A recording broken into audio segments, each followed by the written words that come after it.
All right, good afternoon and welcome to the third episode of That's Major. My name is Paul Major, and first I'm going to get into my latest clothing line. I'm going to get close so you can see it.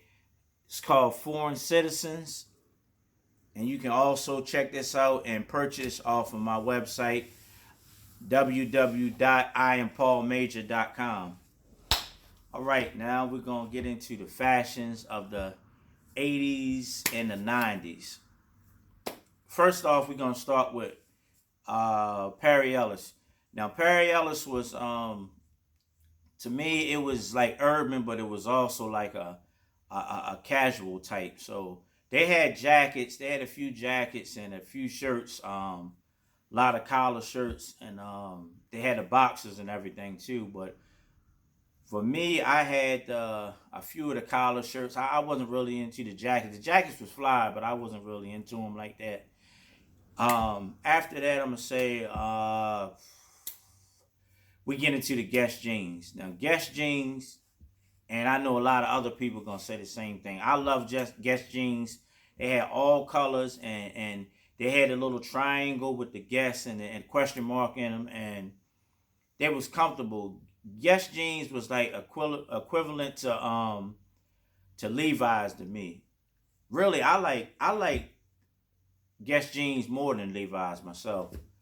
But they had nice shirts. But I mean everybody mostly wore the the Guess jeans. That's what people was big into, and after that, let's see, we get into the Iceberg. Iceberg, I think it was made in the 70's, but when it got down to like the late 90's, Iceberg was they had a lot of cartoon Disney characters on their shirts. Like they would have Mickey Mouse with like a fitted cap on, and he also had the Daffy Duck and Pepe Le Pew and all those characters.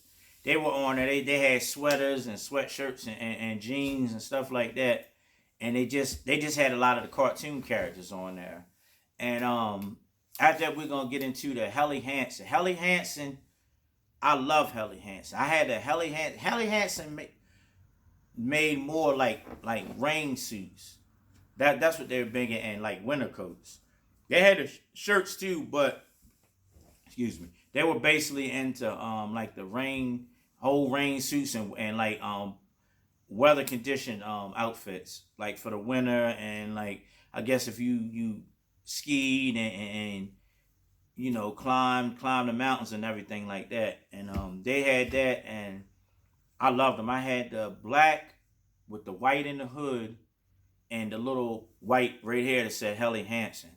Now they were really expensive. Like they were like back then they were like $140, and they're expensive right now. If you buy a Helly Hansen jacket right now, you're gonna pay like $200 for it. But they're worth it. They're gonna last. They're good in weather, so it's not like you're gonna buy it and then it's gonna tear up easy like that. Okay, next we're gonna get into Mecca. Now Mecca was a brand just like a Nietzsche. Nietzsche was another brand, but they had similarities to me.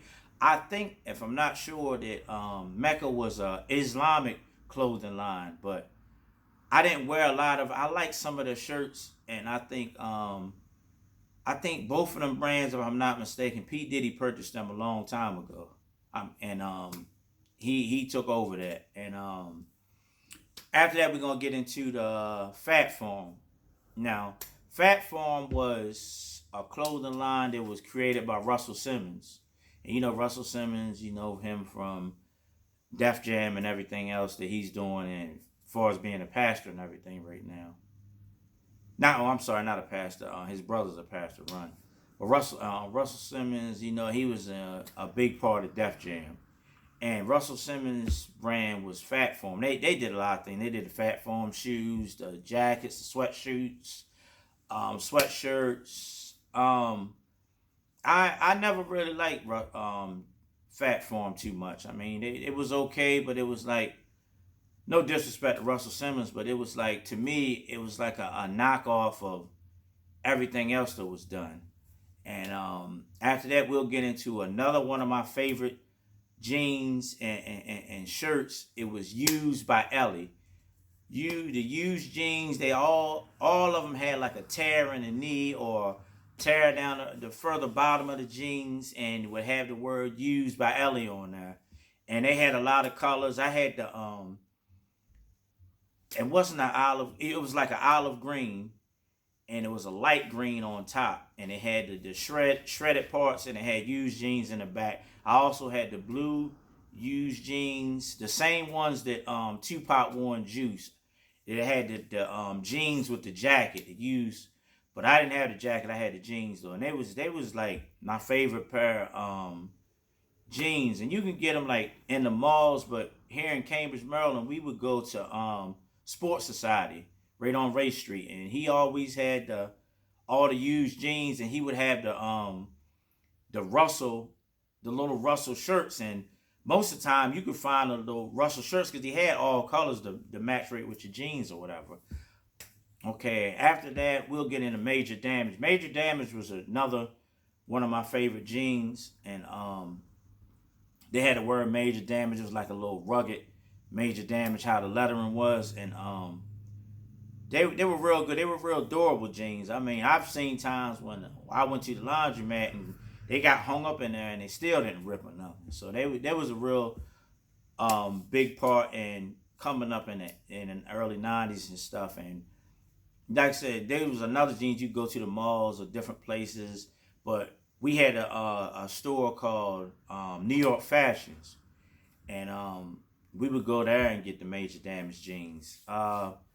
After that, we'll get into the Carhartt. Now, Carhartt was like clothes for construction workers and stuff, and heavy duty, like weather, like cold winters and stuff like that. I had a Carhartt jacket. It wasn't really, they made some colors. It wasn't really a lot of colors. They had like a let's see, it was like a rust color. They had the black. They had like a dark blue, and I had the like the rust color Carhartt jacket, and I wore them with the butter Tims because they was kind of like similar to the color, and a lot of people wore the Carhartt. You seen a lot of rappers and just regular street people, because I mean it was like, it was durable, and the jeans and the pants just looked good together with the Carhartt word on the side.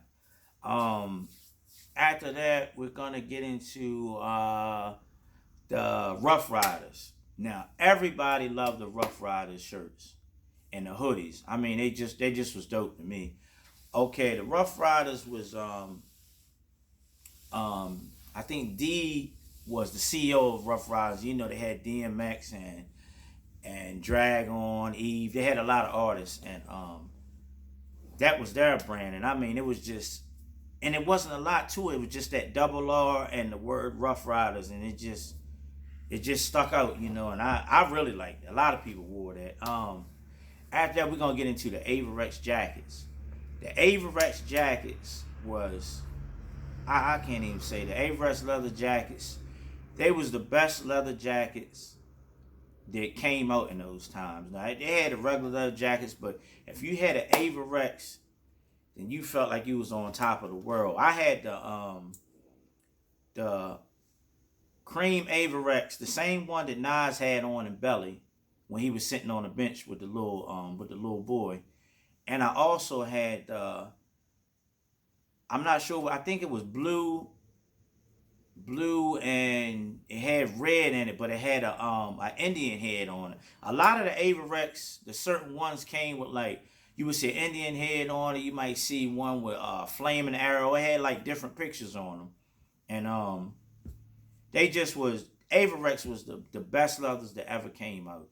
I got one now, and I got an all black Averex that I got right now, and after that, we're gonna get into the LRG. LRG was dope, man. It was a black owned clothing line also, and they just, I mean, they would have like, you would see them like with the giraffe on it. Some had like the giraffe. They would have a tree, and it was like LRG life and stuff like that. Get lifted, and there was another good clothing line. Another one that was similar to that was Echo. Echo was made by Mark Echo. Mark Echo was he was a graffiti artist, and he came up with the Echo clothing line, and he had like rhinoceroses on it and elephants and different things. It was a real dope clothing line, and I just like how he started as being a graffiti artist and went from there. Another line we're gonna get into is Walker Wear. Walker Wear was made by Ann Walker, and she had a lot of affiliations with Naughty by Nature. Their shirts and her shirts had similarities to them. I think they were affiliated some kind of way. But that was another big clothing line, and a lot of people wore those. They had the dope hoodies with the little strings, drawstrings, and everything. And after that, we'll go into the Woo Wear. Woo Wear was one of my favorite clothing lines that came out, and they came from the Wu-Tang Clan. Wu-Tang Clan was one of my favorite rap groups, and they had the Woo Wear, they had the Woo Wallabies, and it just had the Woo symbol on it. They did the polo shirts, they had the jackets, they had the sweatshirts. They also had like certain ones with a certain artist on there they had the Woo Wear on it. Woo Wear was it was a big thing, and it branched out when it was like Polo and Tommy Hilfiger, which was things that we wore back then too. But Woo Wear was just like it just popped out. You know what I mean? In the time when people was wearing like Polo and Tommy Hilfiger. Another thing we're gonna get into Sean John. Sean John was P. Diddy's clothing line. And I mean, it was dope. They had the Sean John velours. I know everybody had them. I had that myself. It was the jacket and the pants, the velour pants, and we wore them extra big. So I think I had the 3X, 3 or 4X. I was probably 100 something pounds, and everybody wore the big velours, and they had the big sweatshirts with the Sean John on them, and I mean everybody loved them. And also branching out from that with Bad Boy, it was Biggie Smalls clothing line, Brooklyn Mint. Now I had a shirt, but I didn't really get into a lot of it because they didn't make a lot of his brand when it, because I think most of it came out after he passed away, so it wasn't a lot, really to get into. But they had some dope sweatshirts. After that, we gonna go into the let's see, the Coogee sweaters. Oh man. Now, the Coogee sweaters were expensive. A lot of rappers wore them, but a lot of people out here wore them too.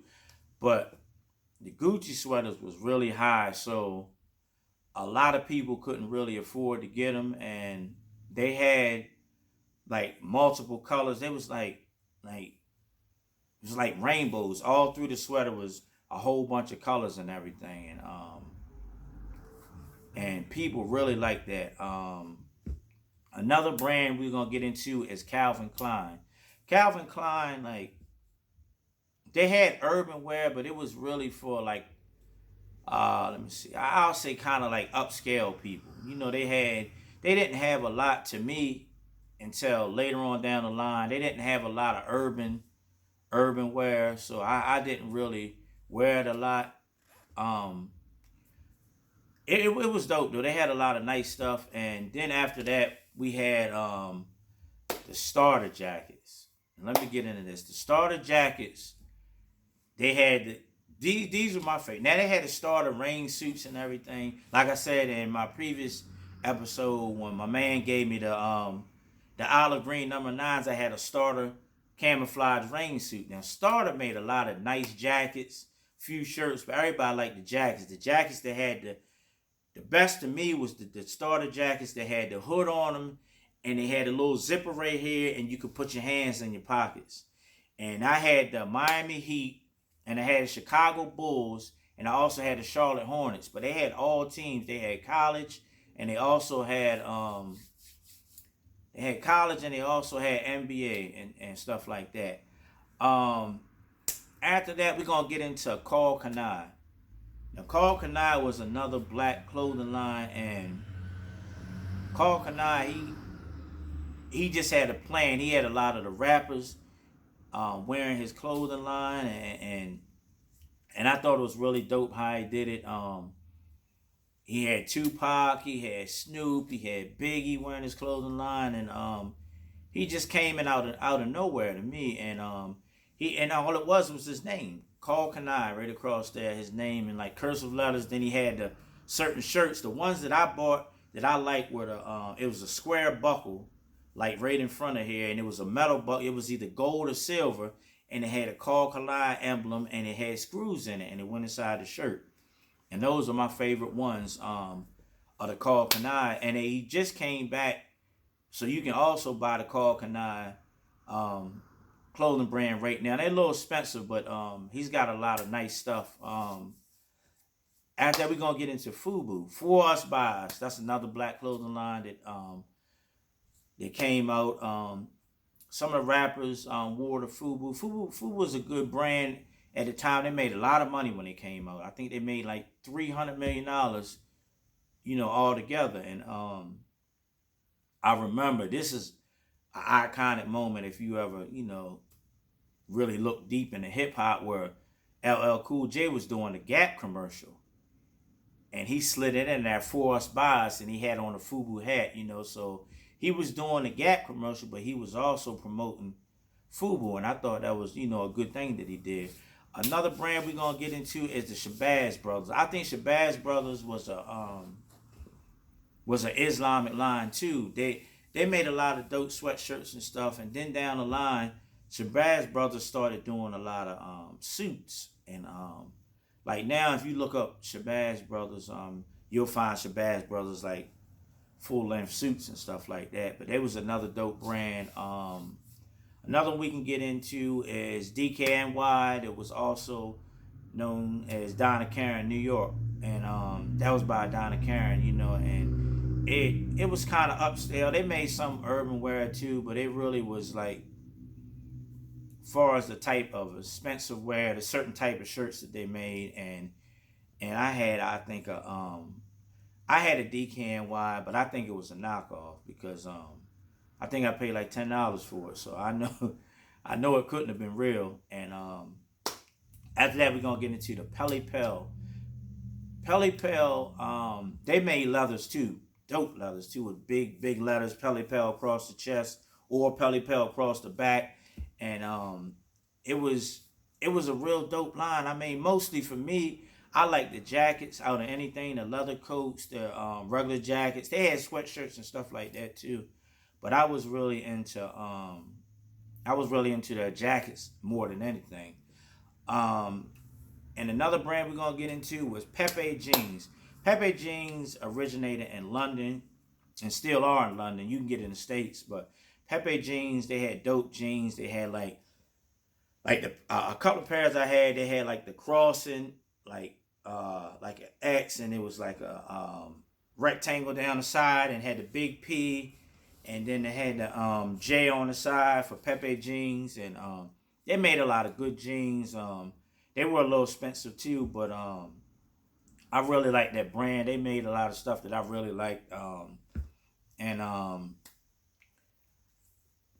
it was like it was more for over in the UK and stuff like that, but they shipped a lot of good stuff here, and I really like their clothing lines. Another thing we're gonna get into was cross colors. Now, cross colors, a lot of rappers, a lot of entertainers wore cross colors, and a lot of normal street dudes. There was another urban brand. Cross colors, they made a lot of bright clothing. I mean, really bright. So you would see like lime green and bright yellow, bright golds, bright reds, and a lot of times it would be all together, green, red, black, and all that on in the same outfit. For the jackets, the pants, they were super big. So if you wore a certain size, you would get your size in the waist, but the pants was like air balloons down the side. I mean, they were huge, you know, and they had a lot. I didn't like cross color a lot because of the bright stuff. Now I like the black shirts they made. It just had the certain colors in the circle and had cross color on it. But they made a lot of bright jackets and bright jeans, and I really wasn't into that too much. But they still made a lot of nice stuff. Another line we're gonna get into is Maurice Malone. That was another urban brand. Maurice Malone kind of reminded me of Carl Kanai a little bit, and he just same thing. He had his name Maurice Malone and a few little trinkets on some of his shirts, but mainly it was just with his name, and I thought that was dope because they took their name and just branded it and didn't do a lot with it, and I think that was a pivotal thing in our community, to see people, coming out with a brand and it's not a lot to it. And that's where I try to take some of my clothing lines to, doing like sometimes doing too much, oversaturate what you're trying to present to the consumer. So I'm trying to dumb down a little bit on what I'm doing as far as my clothing line. So that's it for me. I want to close this out and say thank you for tuning in, and anybody that's here to support me. I appreciate everything, and this is it. I'm Paul Major, and that's Major. We can stop recording.